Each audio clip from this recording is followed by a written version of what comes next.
Tony তার ছেলেকে record করছিলেন, ঠিক তখনই তিনি এমন কিছু ধারণ করেন যা সত্যিই ভয়ঙ্কর।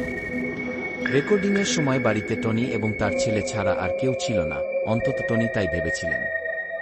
তবে টনি পরে বলেন, বাড়িতে থাকার সময় তার মনে হচ্ছিল তারা দুজন ছাড়া আর কেউ যেন সেখানে উপস্থিত রয়েছে। এর আগেও একবার, যখন বাড়িতে আর কেউ ছিল না, টনি বলেন তিনি চোখের কোণ দিয়ে অদ্ভুত কিছু দেখেছিলেন। তিনি জানান, একটি ছোট শিশুর মতো কিছু খুব দ্রুত তার ঘরের পাশ দিয়ে দৌড়ে চলে যায়। সেই সময় টনি বিষয়টিকে গুরুত্ব দেননি এবং ভেবেছিলেন এটি কেবল তার কল্পনা। টনি বলেন, প্রথমে তিনি ভিডিওতে কিছুই খেয়াল করেননি। পরে তার এক বন্ধু ভিডিওটি দেখার সময় এমন কিছু লক্ষ্য করেন যা দেখে তার বুক কেঁপে ওঠে। টনি জানান, বন্ধুটি বিষয়টি দেখেই আতঙ্কিত হয়ে পড়ে। এরপর ভিডিওটি রেডিটে পোস্ট করা হয় যাতে অন্যরাও এটি দেখতে পারে। অনেক দর্শকই বলেন, ভিডিওটি দেখে তারা অস্বস্তি এবং ভয়ের অনুভূতিতে ভুগেছেন। এই ভিডিওতেই ধরা পড়ে সেই দৃশ্য। Dan. Dan, look at Liza. Go like this. Liza. Hey, like this. Liza, look at. Hey. Hey. Liza, go like this.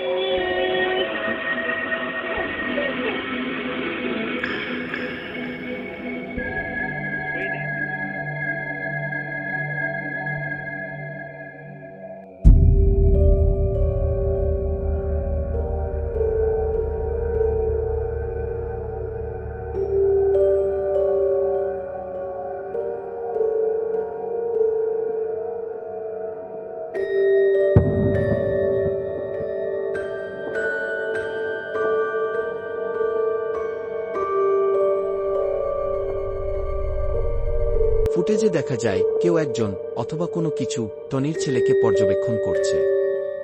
প্রথম দেখায় মনে হতে পারে এটি হয়তো আয়নায় শিশুটির প্রতিচ্ছবি, কিন্তু ভালোভাবে লক্ষ্য করলে দেখা যায় সেই তথাকথিত প্রতিচ্ছবি শিশুটির নড়াচড়ার সঙ্গে মিলছে না। আরও ভয়ঙ্কর বিষয় হল, পেছনে একটি শিশুর হাসির মতো শব্দ শোনা যায়।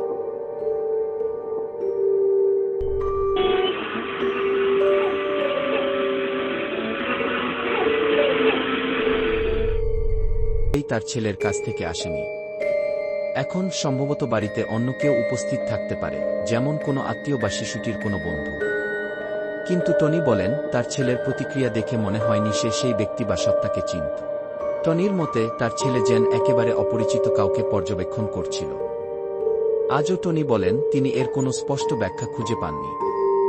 তার বিশ্বাস, এটি হয়তো সেই একই ছোট শিশুর সত্তা যাকে তিনি আগেও দেখেছিলেন। তাহলে আপনার কি মনে হয়, এটি কি সত্যিকারের কোনো শিশু ছিল, নাকি অন্য কিছু?